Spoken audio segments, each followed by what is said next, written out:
बेरोजगारी आज भारत का सबसे बड़ा मुद्दा बन चुका है।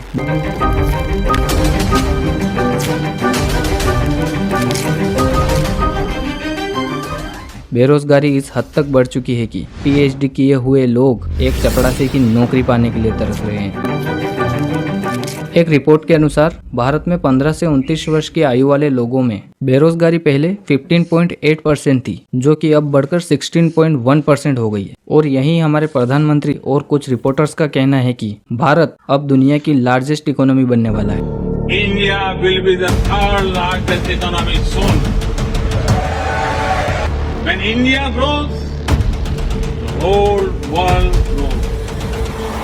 कि हम 5वें नंबर पर पहुंच गए हैं इकोनॉमी के ग्लोबल इकोनॉमीज में, और आगे आने वाले सालों में हम एक तो नंबर 3 बनेंगे, और पहली बार हमारे इतिहास में हम इस सोच में हैं और इस होप में हैं कि बहुत जल्द हम डेवलपिंग नेशन से डेवलप्ड नेशन बनेंगे और दुनिया के अहम इकोनॉमीज में से एक होंगे। लेकिन भारत के युवाओं की स्थिति तो कुछ ऐसी है। लोग ग्रेजुएशन करने के बाद इधर उधर भटकते रहते हैं पर कहीं जॉब नहीं मिलती है। उत्तर प्रदेश भारत का सबसे बड़ा बेरोजगार युवाओं का राज्य बन चुका है। Around 35% of Indian youth were unemployed. By 2022, the number almost doubled.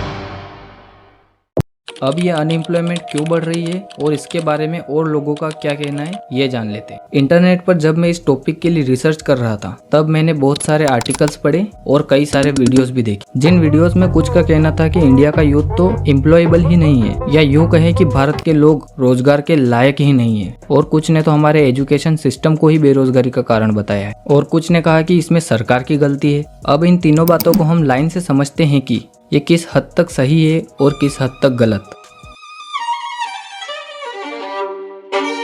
क्या हमारा यूथ रोजगार के लायक नहीं, ये कहना कहाँ तक सही है, आप इस रिपोर्ट से पता लगाइए। हर साल भारत में लगभग 1 करोड़ स्टूडेंट ग्रेजुएट हो रहे हैं, जितनी तो स्वीडन की टोटल पॉपुलेशन है। और इनमें से 50 लाख लोग तो ऐसे हैं जो नौकरी के लायक ही नहीं है। और टीसीएस वालों ने तो ये तक कह दिया है कि 80,000 वैकेंसी हमारे यहाँ खाली पड़ी है, लेकिन उन्हें भरने के लिए हमें स्किल्ड बच्चे नहीं मिल रहे हैं। और ये जो अनएम्प्लॉयबल पॉपुलेशन है, ये देश का ग्रोथ इंजन बनने की जगह देश के लिए बोझ बनते जा रहे हैं। अब यहाँ सीधी बात ये निकल के आ रही है कि हमारे देश के यूथ को स्किल्स की जरूरत है, न कि सिर्फ डिग्री।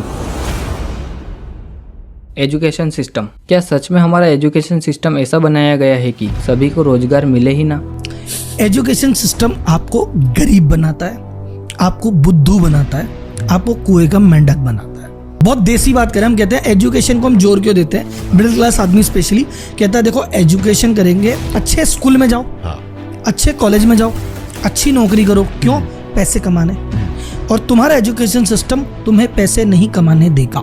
90% से ज्यादा अपने इंजीनियर्स या ग्रेजुएट्स की बात होती है, ये एम्प्लॉयबल ही नहीं है। बीकॉम, किसी ने बीकॉम किया, बीए किया, नॉर्मल ग्रेजुएशन किया, वो कहता है कि मैंने बस किताबें रट्टा पढ़ी, रट्टा पारा उल्टी, उसको कहते हैं उल्टी कर दी। उसने पढ़ा और एग्जाम पेपर में उल्टी कर दी, उसके नंबर आ गए। अब वो कह रहे हैं डिग्री मुझे दे दो। अरे इससे क्या है, तुझे आता क्या है? एक्सेल आता है, ये चीज आती है? नहीं। और नहीं आती तो नौकरी नहीं लगाएंगे। तो एजुकेशन सिस्टम तो आपको बर्बाद कर रहा है। इसका सीधा मतलब ये निकलता है कि हमारे स्कूलों में एजुकेशन के नाम पर सिर्फ किताबी ज्ञान दिया जाता है, प्रैक्टिकल नॉलेज का तो कहीं नाम ही नहीं लिया जाता। और तो और इतने सालों की एजुकेशन करने के बाद भी आदमी बेरोजगार घूम रहा है। और अगर अब उसे नौकरी मिल भी रही है तो वो उसकी एजुकेशन के हिसाब से बहुत छोटी नौकरी होगी। अब जमाना बदल गया है और अब हमारे यूथ को बड़े बड़े बिजनेस मॉडल्स कैसे बनते हैं और उन्हें कैसे ग्रो किया जाता है, ये सीखने की जरूरत है, जिसके लिए हमारे टीचर्स को भी बिजनेस एंड टेक्निकल नॉलेज का होना जरूरी है। Governments fault. देखिए, सरकार ने अनएम्प्लॉयमेंट को हटाने के लिए स्किल इंडिया की मुहिम चालू तो करी थी ताकि हमारे युवाओं को रोजगार मिल सके, लेकिन उसका भी अब कहीं नाम नहीं रह गया है। इंडिया में दिन प्रतिदिन स्किल्स की कमी होती जा रही है। और रही बात सरकारी नौकरी की, तो सरकार अगर उद्योगों को बढ़ावा दे और स्टार्टअप्स को सपोर्ट करे तो बेरोजगारी काफी हद तक कम हो सकती है। लेकिन सरकार अगर इन सारी बातों पर ध्यान न दे तो लोग तो बेरोजगार रहेंगे ही। सीधी सी बात है कि सरकार के हाथ में अर्थव्यवस्था की चाबी है, जो कि बेरोजगारी का ताला खोल सकती है। अब सरकार इसका कैसे उपयोग करती है, ये तो सरकार ही जाने। Thank you.